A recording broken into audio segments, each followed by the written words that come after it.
देखो सप्त ग्रंथियां क्या हैं?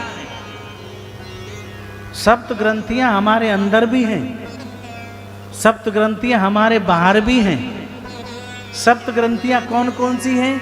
अविद्या, अस्मिता, राग, द्वेष, अभिनिवेश, अहमता और ममता, ये 7 सप्त ग्रंथियां हैं।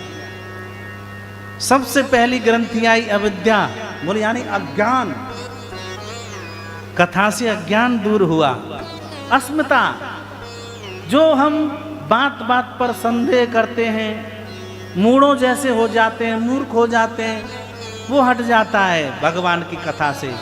जो जीवन में हम राग करते हैं, द्वेष करते हैं, वो भगवान के तीसरे और चौथे दिन की कथा सुनने से हट जाते हैं। और 5वां होता अभिनिवेश। अभिनिवेश क्या है? जो हम सदमार्ग पर जा रहे हैं, सदमार्ग पर कोई व्याधक बन रहा है, संसार रोक रहा है, परिवार कोई रोक रहा है, भगवान का भजन नहीं करवा रहे हैं, असत्य मार्ग हमने पकड़ लिया है, 5वें दिन की कथा से वो अभिनिवेश खत्म होता है। 6वें दिन की कथा से अहमता और 7वें दिन की कथा से ममता।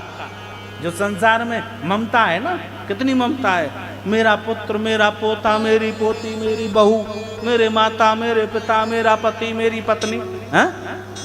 ये ममता। इस ममता को दूर करना। और अहमता क्या है? बोल अहम, बोले मैं ही सब कुछ हूं, अभिमान, उसको दूर करना है। ये सप्त ग्रंथियां हैं। वे बांस की सप्त ग्रंथियां फट गईं और धुंधकारी देव स्वरूप में निकला, और जैसे ही देव स्वरूप बन करके आया, विमान आ गया महाराज, विमान।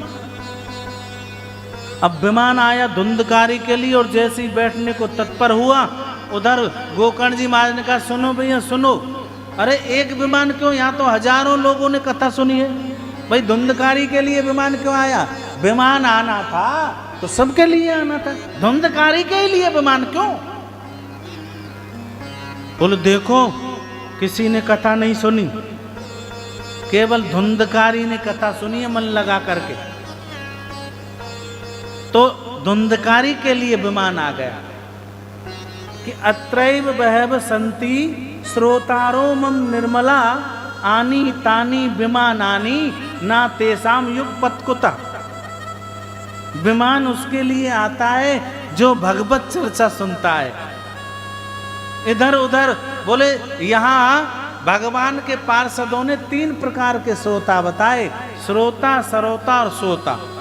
श्रोता कौन है? जो एकाग्र चित्त से कथा सुनता है, मन लगा करके कथा सुनता है, उसको नहीं पता बगल में कौन बैठा है और कौन चला गया।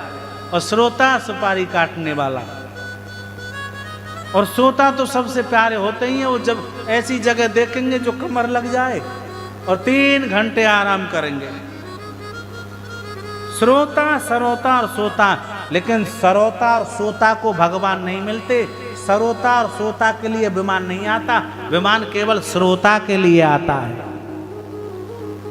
अत्रैव बहव संति श्रोतारो मम निर्मला। हमको निर्मल मन बना करके श्रीमद् भागवत कथा सुननी है। आनी तानी विमानानी, उसी के लिए विमान आएगा।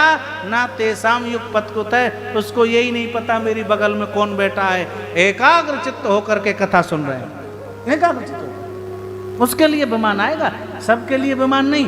बोलो किसी ने कथा नहीं सुनी, धुंधकारी ने सुनी है, अच्छा तो फिर मैं दोबारा से कथा करूंगा।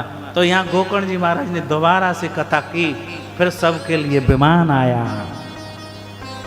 और यहाँ भक्ति देवी का भी उद्धार हो गया महाराज।